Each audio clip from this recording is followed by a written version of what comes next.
Good morning, all. It's great to be here. Now, you might ask, what is Pepper's Treasurer doing up here? One, I think Mario just likes to torture me. So that's probably the main reason. I think it's payback for cost of funds increasing. But no, really it is. I think I give a simple message, and I'm talking to investors globally trying to sell our debt. So I talk about markets a lot, and I get to hear what their concerns are. I was driving to work the other day and thinking, gosh, this is complex. So what's a simple message that I can tell to you today that you can take back and you can think when you're talking to a customer, what is this key message? So there's two of them. The first one is we are going through a transition. It feels difficult, but in reality, we're just going back to more normal levels after pretty unusual emergency settings. The second one is your customers need you now more than they ever have. So you need to get out on the front foot and start talking to them. Talk to them about what I present today, but the most important thing is seize the day. So let's have a look. What are we transitioning from? We're transitioning from emergency settings. So we all know that the COVID pandemic was economic Armageddon. And the central banks couldn't have that, so they insured the economy. And they insured the economy by pumping trillions of dollars into the economy that lowered interest rates and led to asset inflation. Now have a look at that slide. You can see $4 trillion of the Fed's balance sheet in over 2 years. That's a hell of a lot of money going into the economy that's reducing rates and inflating asset prices. So that's where we're coming from. Now, why are we transitioning here today? Well, we're transitioning because some of those circumstances, we're out of COVID, people are coming out of being locked down, they're spending money, they're dying to travel overseas, they're dying to buy some more goods. There's a lot more demand. There's also some supply issues. But the reality is we're transitioning now because we have absolutely no choice. We have an inflation problem, and the central banks need to tackle that inflation problem. Now, they've been criticised. They've been criticised because they acted too slow. How did we get to this position? The reality is we need to give them a bit of a break. They knew that there was going to be inflation. They knew that people were locked down and they were going to come out and spend, and there were supply issues, but they thought it would be, in their words, transitory, transitionary, that it would be a little spike and then it would be recovered and come down after all these supply issues were resolved. People had spent their money. They got back to more normal levels of spending. But unfortunately, it's not the case. And you know what? A few things didn't go their way. The Ukraine war, the Russia-Ukraine war, energy prices have gone through the roof. So not only were they a little bit slow to act, they read it wrong, but they've got these external factors impacting the situation. Okay, so what's the transition? The transition in reality is there's not going to be this huge amount of money being pumped into the economy. And they're going to return interest rates to more normalised levels. Okay, so that's pretty tough. We've seen it, right? The last 3 months, 1.25% interest rate increases. And it's not great. Hey, I get a rate reset notice. I've had 3. And it's like, what the hell is going on? And I'm in this market. So imagine how your customers are feeling. Now, here's the real harsh side of the story. Have a look at the bank's forecast. Now, the really scary one there is ANZ. They've got the cash rate going to 3.35% by November this year. So another 2% increase in interest rates if you believe what they're saying. Harsh, right? Could you imagine? We've already had 3 rate reset notices. They're just going to continue to come month after month after month. So your customers are going to be feeling really concerned, really distressed in relation to this situation. Okay, what are some of the other implications? Now, this is what I said about Mario and a bit of payback. Funding costs are going through the roof.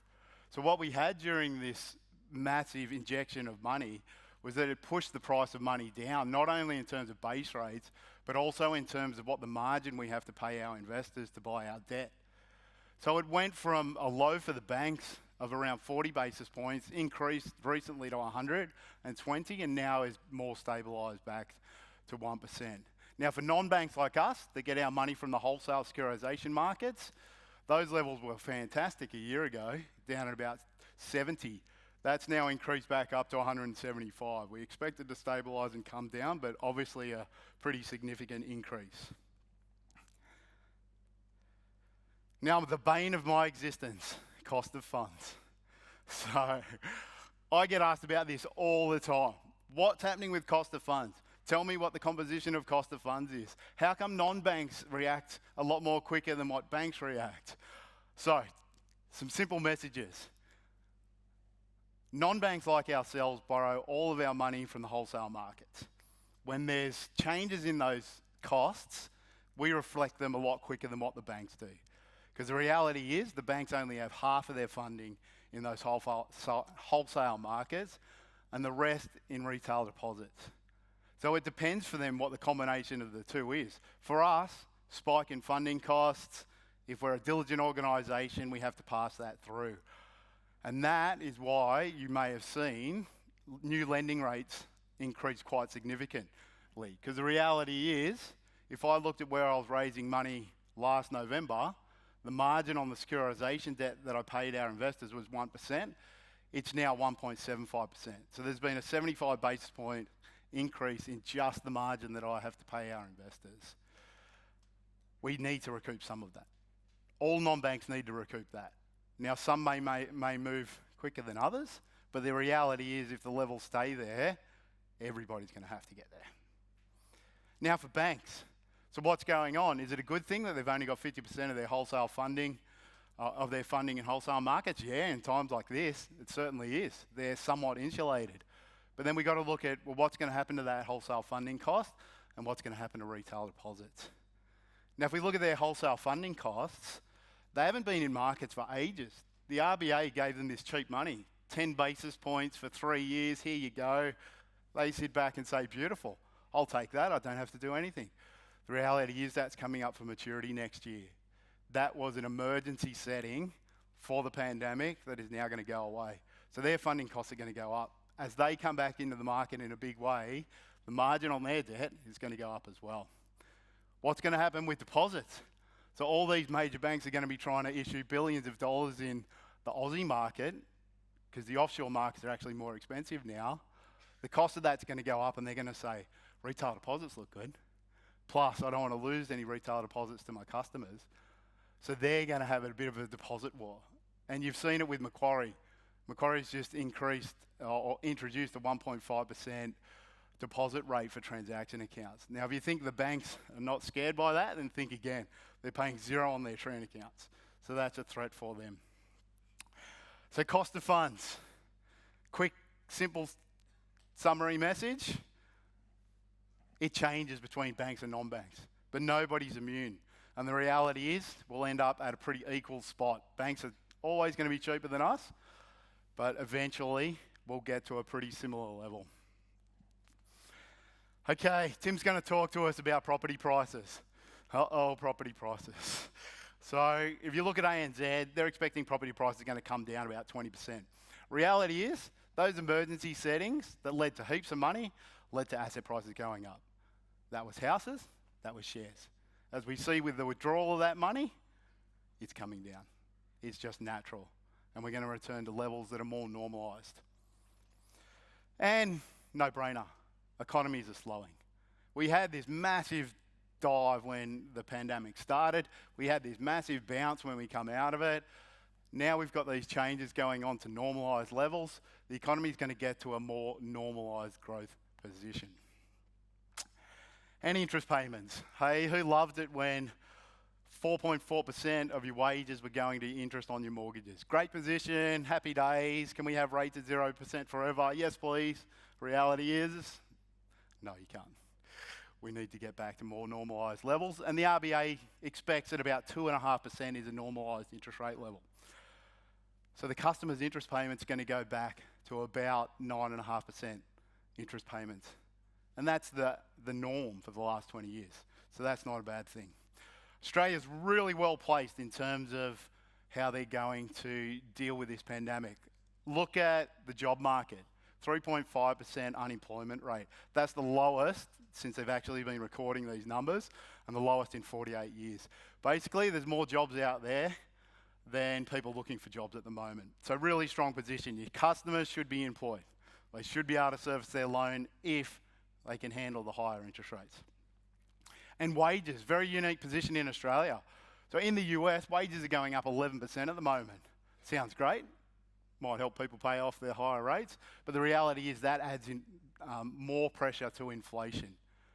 So in Australia, we've got a large portion of our wages controlled by the public sector and enterprise bargaining agreements. So even though we're seeing a little bit of a spike up in wages, it's not going to add that additional inflationary pressure. Okay, household savings. Australians very diligent during the pandemic, saved a ton of money. This is great. Rates are going up. Maybe we have to use some of that money. The reality is it won't stay at those elevated levels. It'll come back to more normalised 5% sort of levels in the future. And household wealth. Who wouldn't like this? My house, my super has gone up a hell of a lot more than what my debt has. And that's a reality for most Australians. So that's a good thing. Okay, so the second point in this discussion, what does it mean for your customers? And what should you be doing? Okay, the important one is we've got such a speed of how this is moving. It's so complex. Do you think they're going to understand it? Sure, they understand that rates are going up, but do you think they actually understand this complexity around rates were never going to stay at zero forever? It was a really unusual time. They need somebody that's a trusted advisor, which is you, to actually say to them, don't freak out, we're just returning to normalised levels. However, the speed of those changes is pretty horrific and it's pretty scary, and we can't shy away from that. So you need to get out there, you need to get out on the front foot, and you need to talk to your customers and say, hey, this is the outlook for the economy if the economists and the banks are right. You should be all right at a global macro level. Doesn't mean much for the individual. We need to talk about your individual circumstances, see where you sit. How can you face another 2% increase in your mortgage rate? Are there things that you need to do? So let's have a look at what some of those discussions could look like. So the first one's the easy one, right? You're going to know this customer's in a great position. Good serviceability, a lot of equity in their house. Hey, I'd love to be in this position. Reality is, house prices are coming down. If they come down 20%, they're not going to stay down forever. If I could position myself so that I go, this is a great time to buy. Not as many people are going to be at the auctions. Auction clearance rates might be 45%. Real estate agents are going to call me back for a change rather than me chasing them. I'd be looking at buying a property around this stage, just me personally. It's still important for you to talk to them though. You need to build that relationship and get that trusted advisor position by saying to them, hey, things are really changing to an extent that we haven't seen before. Here's some of the headlines of what the economists are saying. Rates are expected to go up anywhere from 1% to 2%. You know, that might mean X or Y for your mortgage repayments. Are you still positioned well? Are there opportunities that you think you can take advantage of during this time? The easy discussion. The medium discussion is the ones that bought a property maybe before rates got to zero, so they've got some equity in their property. Their serviceability might be okay, but not great, and this increase in rates could apply some pressure to them. But they've got options, right? So they've got house equity in their house price. Is it the time for debt consolidation? You still have to have that basic discussion with them that says, this is the expectation of the economy, rates are going up 1% to 2%, I'm here for you, let's have a look at your serviceability. Do you need to start to change your spending habits? Is there something else we could do? Debt consolidation and the like. But have that contact. Now the next category of customers, the real important ones and the ones you really need to focus on first. And that is those are going to be challenged. So they've bought a property potentially at the height of the market. They got serviceability assessment when interest rates were at their lowest. These changes are really going to impact them from a serviceability point of view. A tough discussion, right? But the most important discussion to have first. Okay, so what is it going to mean for rates going up 2% on your repayments?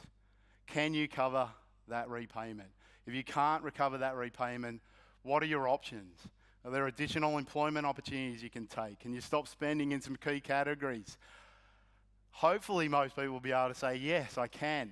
But there's going to be a subset and a small subset that say, no, I can't. This is really bad for me, right? And then you're going to have that thought process around, well, isn't it better for them to know that position today? For them to understand what potentially could happen and to say, if you have your head in the sand and you're not aware of this, then in 6 months, 12 months' time, when property prices have declined like ANZ thinks they have by 20%, their options are going to be so much lower as well, and they've blown through that equity. So, no doubt, I'm a treasurer. You speak to customers every day. You know what is the best discussion to have with your customers. Get out there, have those discussions. Okay, some good news. There's always opportunities with change. One of those big opportunities is fixed rate lending. We know that there's a massive amount of fixed rate loans that are going to mature over the next period. Give you some numbers on that. $200 billion worth of fixed rate loans are going to mature from October 22 onwards, above what would normally mature. So your customers are going to have rate shock. Absolute rate shock. So they're going to go from 1.99 to 19 rates to standard variable rates, whatever you want to guess them to be at. You want to make sure you're having that discussion early. You want to make sure that they're aware of how far that rate increase could be, and you want to start looking at what the best options are for them now. The reality is, if you don't have this discussion, somebody else is going to have this discussion. Because this is gold mine, this little fixed rate maturities. Okay, one of the interesting things from where I sit is that we've all got pressure points during different times in the cycle. I wish I could go back 12 months ago because funding conditions were easy, it was really easy to get a lot of money, and we had a lot of flexibility to do what we liked. Reality is that conditions are tightening. And they're going to tighten differently for different institutions. So banks might have regulatory constraints. We've seen caps being put on before for Investor, IO, LVR, DTI. Who's got that pressure in the banks? We don't know. We don't know where their portfolios are. And for non-banks, we're going to have different pressures as well. So, what's the composition of our portfolios? How does that stack up to our risk appetites? I wouldn't be surprised if what we find is that those different risk appetites during this more problematic or difficult period will lead to a few more yes, no, maybe type of outcomes for you. So what you don't want to have is all your eggs in one basket. Make sure that you've got a diversified lending panel so that you've got the option to say, okay, I can see that I used to write that type of loan with that lender. Now I can't. I've got another opportunity. That's fine. So the importance of diversification. Okay, so summarising today, interest rates are going up, property prices are expected to go down. But hey, we're just transitioning back to normal levels pre-COVID. We're seeing funding cost pressures, but from my perspective, it's good that this is going to happen quick. So we're going to normalise quick and we'll be out of it quick. 2023 should be a period of normality rather than what we're seeing today, which is a little bit of a period of craziness. Australia's really well placed to cope with the slowdown. And I'd rather be in Australia than offshore at the moment. So that's a positive for us all. And this transition, like every transition, will provide opportunities. So the important for you is to understand what is that opportunity, get on the front foot and seize it. We'd like you to have diversified funding options. So maintain those relationships with different lenders, and if need be, expand them. That's it. Thank you. Appreciate it.